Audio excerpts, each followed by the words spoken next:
시작하기에 앞서 목차를 말씀드리겠습니다.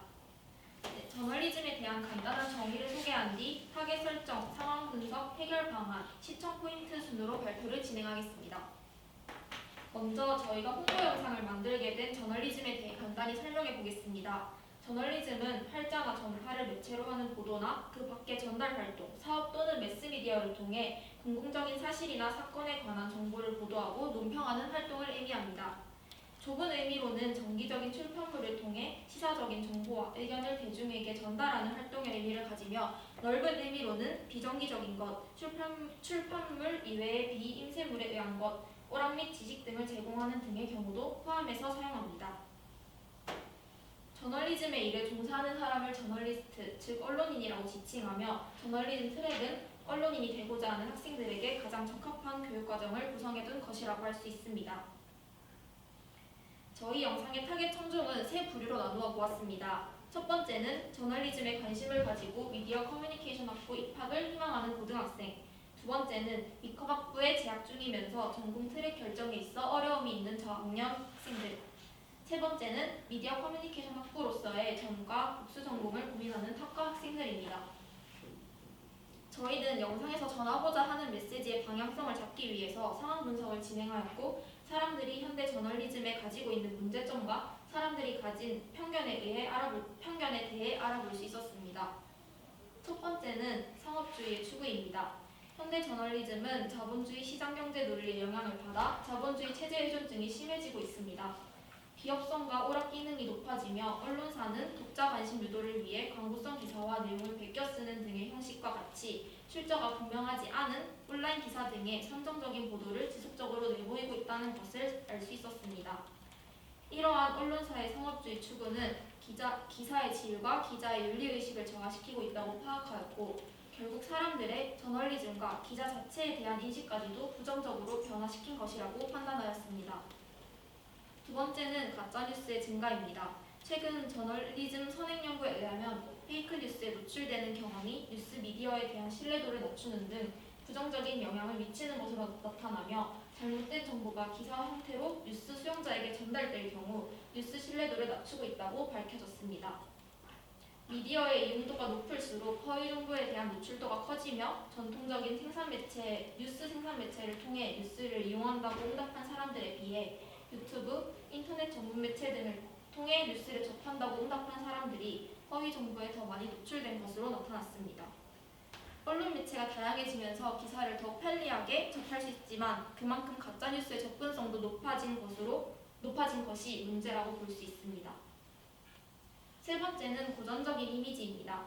저널리즘 하면 뉴스, 기자, 아나운서, 신문과 같은 고전적인 이미지만을 떠올리게 되기도 하고, 영상을 촬영하거나 무언가를 기획하는 활동을 직접 해볼 수 있는 다른 트랙과는 달리 전문 지식을 배우기만 하고 실습으로 경험해볼 수 있는 부분이 적기 때문에 지루하지 않을까라는 편견을 가지고 있기도 해서, 저희는 어떤 부분을 어필하면 좋을까, 우리가 전달하고자 하는 메시지가 무엇일까라는 고민을 하며 컨셉을 도출하는 데에 어려움을 겪었습니다.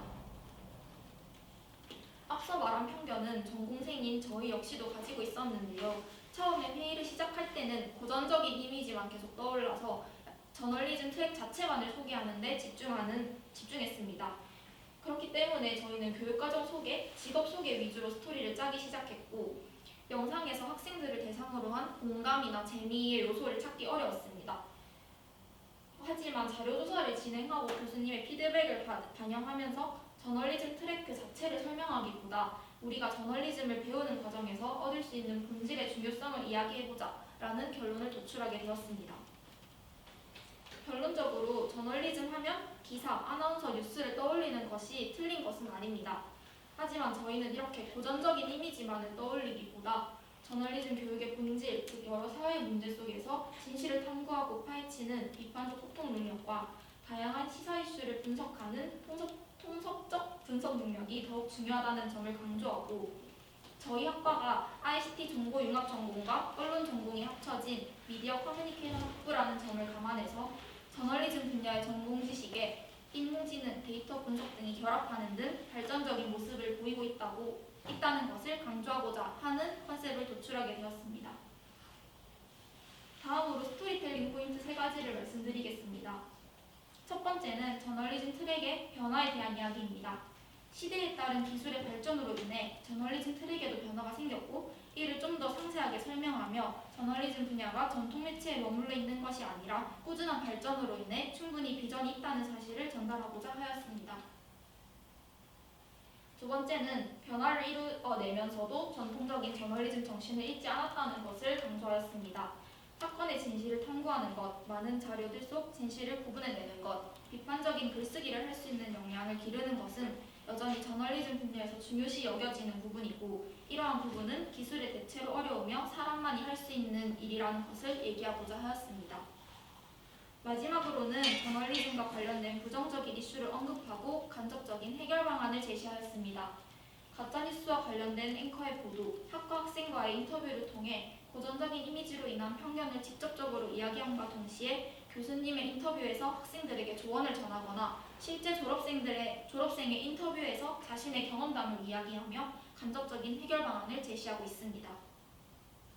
마지막으로 영상 시청에 앞서 시청 포인트에 대해 이야기하고 발표를 마치도록 하겠습니다. 첫 번째로는 뉴스라는 영상 포맷인 만큼 기존 뉴스 레퍼런스를 최대한 따와 영상을 구성하고 자세한 자료조사를 통해 정확한 정보를 전달하여 신뢰감을 주면서도 너무 무겁지 않은 토론 매너를 사용하고자 하였습니다.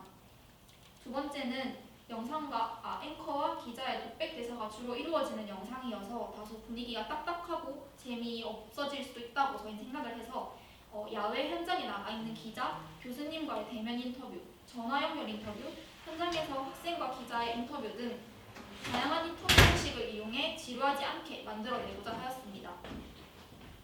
이외에도 앵커와 기자의 연기톤 차이, 실제 뉴스와 비슷한 소스들, 언론정보 전공 학생이라면 공감될 만한 인터뷰 내용과 같은 부분에도 주목해 주신다면 좋을 것 같습니다.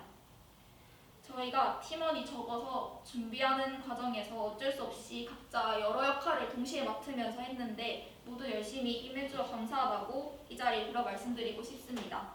지금까지 1조 발표를 맡은 김민지였습니다.